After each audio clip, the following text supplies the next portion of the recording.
नमस्कार दोस्तों, कैसे हैं आप सब लोग। उम्मीद है आप सब अच्छे होंगे और अपनी बेहतरीन ढंग से कर रहे होंगे। आज हम आपके सामने लेकर आए हैं जो हमारी सीरीज चल रही है 25,000 क्वेश्चन की। ठीक है, 25,000 MCQ हम आपको देने वाले हैं और इसमें सभी विषय जो है शामिल हो जाते हैं इन 25,000 में। और आज का जो हमारा वीडियो है ये हो जाता है जीव विज्ञान से संबंधित। और जीव विज्ञान के अंतर्गत आ जाता है आपका मानव शरीर, मानव शरीर क्रिया। इससे जो भी इंपॉर्टेंट क्वेश्चन बनते हैं वो सब आपको मिलने वाले हैं इसी वीडियो में। तो चलिए देर बिल्कुल नहीं करेंगे और ये जो है ये वीडियो हो जाता है जीव विज्ञान के अंतर्गत मानव शरीर की क्रिया। तो चलिए शुरू करेंगे आज का हमारा इंपॉर्टेंट वीडियो।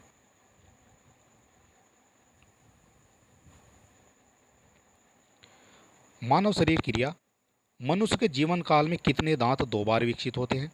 तो ये विकसित होते हैं 20 बार। 20 दांत, 20 दांत मनुष्य के जीवन काल में दो बार विकसित होते हैं। और ये वो क्वेश्चन है जो आपकी सभी परीक्षाओं के लिए इंपॉर्टेंट है, चाहे आप कोई सा भी एग्जाम दे रहे हैं, एसएससी दे रहे हैं, रेलवे दे रहे हैं, यूपीएससी दे रहे हैं, यूपीपीसीएस दे रहे हैं, आरओ दे रहे हैं, किसी भी एग्ज़ाम के लिए इंपॉर्टेंट आपका होने वाला है। क्योंकि जिसमें भी आपका जीव विज्ञान पूछा जाएगा उसमें जो है ये चीज़ें आपसे ज़रूर पूछी जाएगी। और अगर आप चैनल पर नए हैं तो आप हमारे चैनल को सब्सक्राइब अवश्य करें, क्योंकि हमारे चैनल पर इसी तरह के अच्छे अच्छे वीडियो आपको देखने को मिल जाएंगे। मानव शरीर में पाचन का अधिकांश भाग किस अंग में संपन्न होता है? किस अंग में संपन्न हो जाएगा? तो ये हो जाएगा छोटी आंत में। मनुष्य में पाचन क्रिया कहाँ से प्रारंभ होती है? तो ये होती है मुख से प्रारंभ हो जाएगी पाचन क्रिया। सर्वप्रथम रक्त परिसंचरण तंत्र का अध्ययन किसने किया था? तो ये किया था हार्वे ने। रक्त परिसंचरण जो तंत्र है हमारे अंदर, उसका जो सर्वप्रथम अध्ययन किया था वो किया था हार्वे ने। पेस मेकर का संबंध किससे है? तो ये हो जाता है हृदय से। पेस मेकर का कार्य क्या है? जो पेस मेकर है उसका कार्य क्या है? तो दिल की धड़कन को प्रारंभ करना पेस मेकर का कार्य हो जाता है। गति प्रेरक किससे संबंधित है? गति प्रेरक हो जाता है ये हृदय से संबंधित। किन की भित्तियों पर लाल रक्त डाले गए दबाव को रक्त दाब या ब्लड प्रेशर कहते हैं? तो ये धमनियों पर जो है दबाव डाला जाता है जिसको रक्त दाब कहा जाता है। सोते समय रक्तदाब में क्या परिवर्तन होता है? तो रक्तदाब जो है सोते समय आपका घट जाएगा। और अगर कहीं आप चढ़ेंगे, सीढ़ी चढ़ेंगे, तो वहाँ पर जो है रक्तदाब आपका बढ़ जाएगा। भागने से भी आपका रक्तदाब बढ़ जाएगा। मानव रुधिर का जो पीएच है वो हो जाता है 7.4, यानी कि सातों समय चलेगा और चारों टाइम चलेगा। ठीक है, सातों दिन चलेगा और चारों समय चलेगा। तो सुबह, दोपहर, शाम और रात सब जगह जो है ये चलता रहता है। इस तरह से आप इसको याद रख सकते हैं। मानव रक्त प्लाज्मा में प्राय पानी की प्रतिशत मात्रा में कितनी भिन्नता होती है? तो ये भिन्नता होती है अभी 80 से 82%। रक्त में पाई जाने वाली धातु है तो ये धातु हो जाती है आपकी लोहा। रक्त का शुद्धिकरण कहाँ होता है? तो रक्त का शुद्धिकरण होता है आपका किडनी में। अधिकतम पोषक तत्व रक्त में कहाँ से अवशोषित किए जाते हैं? तो ये किए जाते हैं छोटी आंत से।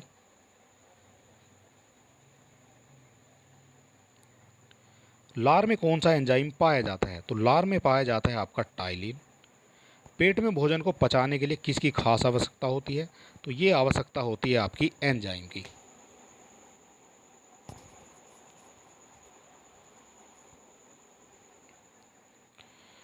लार किसके पाचन में सहायक होती है? तो ये स्टार्च के पाचन में सहायक हो जाती है आपकी लार। मानव के आमाशय में अम्ल एक्स उत्पन्न करता है, एक्स उत्पन्न होता है जो भोजन के पाचन में सहायता करती है। एक्स है, एक्स क्या है? तो एक्स हो जाएगा आपका हाइड्रोक्लोरिक अम्ल हो जाता है एक्स। क्रेब्स चक्र में किसका संश्लेषण होता है? तो पाइरुविक अम्ल का संश्लेषण हो जाएगा क्रेब्स चक्र में। मानव शरीर में खून के शुद्धिकरण की प्रक्रिया को क्या कहते हैं? जब खून की शुद्धिकरण कराया जाता है शरीर में तो इसको कहा जाता है डायलिसिस। ठीक है, इसमें जो है पूरे आपके ब्लड से जो है पूरी तरह से साफ किया जाता है रक्त को, तो उसको डायलिसिस कहा जाता है। पेप्सिन बदल देता है प्रोटीन को पॉलीपेप्टाइड में बदल जाता है पेप्सिन। पाचन क्रिया में प्रोटीन किस पदार्थ में बदल जाते हैं? तो ये बदल जाते हैं आपके एमिनो अम्ल में। वह अंग कौन सा है जो मानव शरीर में ग्लाइकोजन के रूप में कार्बोहाइड्रेट को जमा करता है? तो ये जमा करता है आपका यकृत। पित्त किसके द्वारा पैदा किया जाता है? तो पित्त पैदा किया जाता है यकृत के द्वारा। पित्त यानी बाइल जमा होता है, तो ये जमा होता है पित्ताशय में। स्वस्थ मनुष्य का जो रक्तचाप है सिस्टाटाइल व डायलिक होता है, वो होता है आपका 120 हाईएस्ट होता है, और मिनिमम होता है आपका ये 80 mm। दौड़ लगाते समय मनुष्य का जो रक्तचाप है वो बढ़ जाता है। सामान्य जीवन काल में मनुष्य का हृदय लगभग कितनी बार धड़कता है? तो 2 अरब बार धड़क जाएगा आपका हृदय। मानव शरीर में हृदय का कार्य है, तो ये हो जाता है पंपिंग स्टेशन की तरह। रक्त में लाल रक्त किसके कारण होता है? तो हीमोग्लोबिन के कारण हो जाता है रक्त में लाल रंग। हीमोग्लोबिन में होता है तो लोहा पाया जाता है हीमोग्लोबिन में। शरीर में हीमोग्लोबिन का क्या कार्य होता है? तो शरीर में जो हीमोग्लोबिन है वो ऑक्सीजन का परिवहन करता है। हीमोग्लोबिन किसका महत्वपूर्ण घटक है? तो ये एक महत्वपूर्ण घटक हो जाता है आपका आरबीसी का। हीमोग्लोबिन का कार्य क्या है? तो हीमोग्लोबिन का जो कार्य है वो है ऑक्सीजन को ले जाना। किसकी सहायता से रक्त द्वारा ऑक्सीजन ले जाया जाता है? तो ये होती है लोहित कोशिका। रक्त द्वारा ऑक्सीजन को ले जाया जाता है लोहित कोशिकाओं के द्वारा। जब कोई बाहरी पदार्थ मानव रुधिर प्रणाली में प्रविष्ट होता है तो प्रतिक्रिया कौन प्रारंभ करता है? तो वो करता है डब्ल्यूबीसी। डब्ल्यूबीसी यानी व्हाइट ब्लड सेल। लाल रक्त कणिकाएं आरबीसी कहाँ उत्पन्न होती हैं? अस्थि मज्जा में उत्पन्न होती हैं। किसको आरबीसी का कब्रिस्तान कहा जाता है? तो प्लीहा को कहा जाएगा आरबीसी का कब्रिस्तान। मनुष्य की लाल रक्त कोशिकाओं का जीवन काल कितना है? लाल रक्त कोशिकाओं का जो जीवन काल है वो हो जाता है आपका 120 दिन। और अगर आपसे पूछ लिया जाए जो व्हाइट ब्लड सेल है इसका जीवन काल, तो वो हो जाता है 3 से 4 दिन। पचे हुए भोजन में मौजूद विषैले पदार्थ का कौन सा अंग चूसक का काम करता है? तो ये करता है यकृत। मानव शरीर में लाल रक्त कण निर्माण कहाँ होता है? तो ये होता है अस्थि मज्जा में। लाल रुधिर कणिकाओं का उत्पादन किसके द्वारा होता है? जो लाल रुधिर कणिकाएं हैं उनका उत्पादन किसके द्वारा होता है? तो ये भी होता है आपका अस्थि मज्जा के द्वारा। उच्च 49 पर मानव शरीर में आरबीसी की संख्या बढ़ जाएगी। सफ़ेद रक्त कण का मुख्य कार्य क्या है? जो व्हाइट ब्लड सेल होती है वो हमारी रोग प्रतिरोधक क्षमता का जो है धारण करती है और रोग प्रतिरोधक क्षमता को वो बढ़ाती है। मनुष्य में मेरुदंड में कितनी जोड़ी तंत्रिका निकलती हैं? तो 31 जोड़ी तंत्रिका निकल जाती हैं मनुष्य में मेरुदंड से। प्रतिवर्ती क्रियाओं का नियंत्रण केंद्र कहाँ है? तो ये कहा जाता है कशेरुकु रज्जु में। स्तनधारी किस में यूरिया बनाते हैं? तो ये यकृत लीवर में यूरिया बनाते हैं। सारे क्वेश्चन इंपॉर्टेंट हैं और ये सभी परीक्षाओं में आपसे पूछ लिए जाते हैं। मानव शरीर में सबसे छोटी अंतःस्रावी ग्रंथि है, तो इसको कहा जाता है आउटू ग्रंथि। मूत्र का पीला रंग किसकी मौजूदगी के कारण होता है? तो ये होता है यूरोक्रेम के कारण, यूरोक्रोम इसको कहा जाता है। गुर्दों का कार्यात्मक यूनिट है, तो ये हो जाता है आपका नेफ्रॉन। किसकी कुसंक्रिया के कारण मानव शरीर में मिक्सीडिमा होता है? मिक्सीडिमा होता है ये आउटू ग्रंथि के कारण। ठीक है। मानव शरीर के भीतर खून किसकी उपस्थिति के कारण नहीं जमता है? तो हिपेरिन के कारण जो है खून नहीं जमेगा आपके शरीर में। रुधिर के प्लाज्मा में किसके द्वारा एंटीबॉडी निर्मित होती है? तो रुधिर के प्लाज्मा में जो एंटीबॉडी निर्मित होती है वो होती है लिम्फोसाइट के द्वारा। एंटीजन या फिर प्रतिजन एक ऐसा पदार्थ है जो प्रतिरक्षी के निर्माण को बढ़ावा देता है, उसको एंटीजन कहा जाता है। आयोडीन युक्त हार्मोन, तो ये हो जाता है थायरोक्सिन। ये आयोडीन युक्त हार्मोन हो जाएगा। मानव के श्वेत रक्त कणों यानी डब्ल्यूबीसी का जो व्यास होता है वो होता है 0.007 mm। अपोहन या फिर इसको डायलिसिस का जो प्रयोग है किस क्रिया को पूरा करने के लिए होता है? तो ये व्यक्त की क्रिया जो है उसको पूरा करने के लिए होता है डायलिसिस। स्वेदन किसके लिए महत्वपूर्ण है? तो ये हो जाता है शरीर के तापमान को विनियंत्रित करने के लिए होता है स्वेदन। इसके बाद हो जाता है हमारा अगला क्वेश्चन,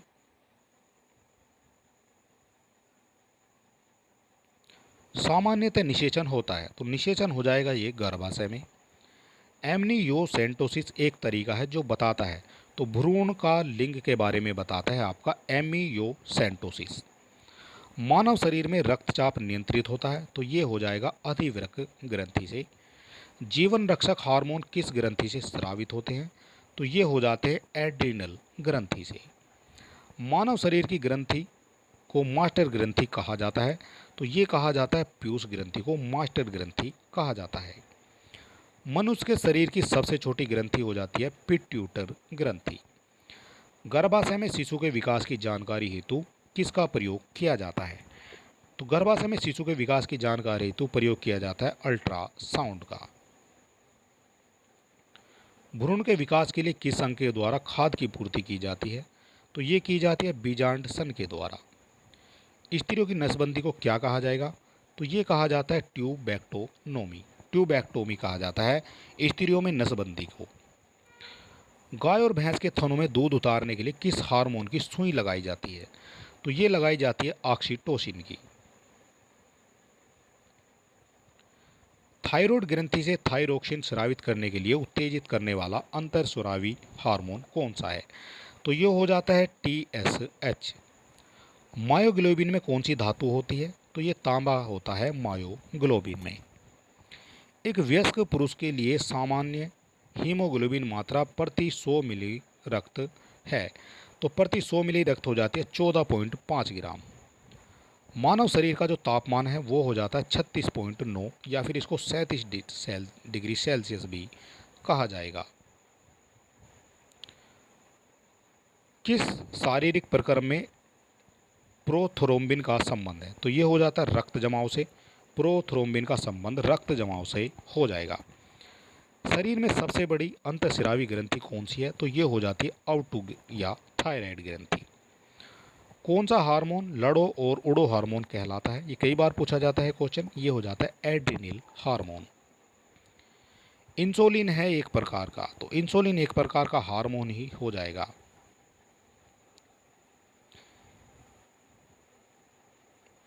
कौन सा पदार्थ मानव शरीर में सबसे अधिक कठोर होता है, तो ये हो जाता है दंतवल्क। दंतवल्क जो है शरीर में सबसे अधिक कठोर हो जाता है। किस कोशिका से इंसुलिन स्रावित होता है, तो ये होता है बीटा कोशिका से। इंसुलिन उत्पादित होता है, तो ये होता है पैनक्रियास से। ठीक है, इंसुलिन उत्पादित होता है पैनक्रियास से। ऑक्सीजन की उपस्थिति में सुक्रोज का CO2 एवं जल में ऊर्जा निर्मुक्त होने के साथ पूर्ण रूपांतरण होने को क्या कहते हैं, तो ये कहा जाता है वायु श्वसन। हमारी छोड़ी हुई सांस की हवा में CO2 की मात्रा लगभग कितनी होती है, तो ये होती है लगभग 4% होती है CO2 की मात्रा जिसको हम छोड़ते हैं। हृदय वंचित है, तो ये हो जाता है ऐच्छिक पेशी से। मनुष्य में त्वचा किस स्थान पर अधिक मोटी होती है, तो पैर का जो तलवा होता है सबसे नीचे वाला हिस्सा, उस पर जो है सबसे अधिक मोटी होती है मनुष्य की त्वचा। मानव शरीर का सबसे बड़ा अंग होता है, तो ये होता है फेफड़ा। मानव शरीर का सबसे बड़ा अंग जो है वो फेफड़ा हो जाएगा। इसके बाद मानव त्वचा को रंग देने वाला वर्णक है, तो ये हो जाता है मेनालिन। ये मानव त्वचा को रंग देने वाला वर्णक हो जाता है। कंडरा या फिर इसको टंडन कहा जाता है, ये जोड़ता है, तो ये पेशी को हड्डी से जोड़ेगा आपका कंडरा। मानव शरीर में कौन सी ग्रंथि है जिसका संबंध शरीर की उत्तेजना से है, तो वो हो जाती है अधिवृक्क ग्रंथि। आदमी के कंठ के किस भाग को औटू उद्धम या एडप्स पेपल कहा जाता है, तो ये कहा जाएगा थायराइड उपास्थि को। मानव का मस्तिष्क लगभग कितने ग्राम का होता है, तो ये होता है 1350 या फिर 1350 ग्राम का ये होता है मानव का मस्तिष्क का वजन। मानव शरीर में सबसे लंबी अस्थि है, तो ये कहलाती है उरुअस्थि। मुख्यतः इसकी उपस्थिति के कारण मानव शरीर उच्च वायुमंडलीय दाब के अंतर्गत भी बिना कुचला रहता है, तो ये हो जाएगा कोशिका में तरल।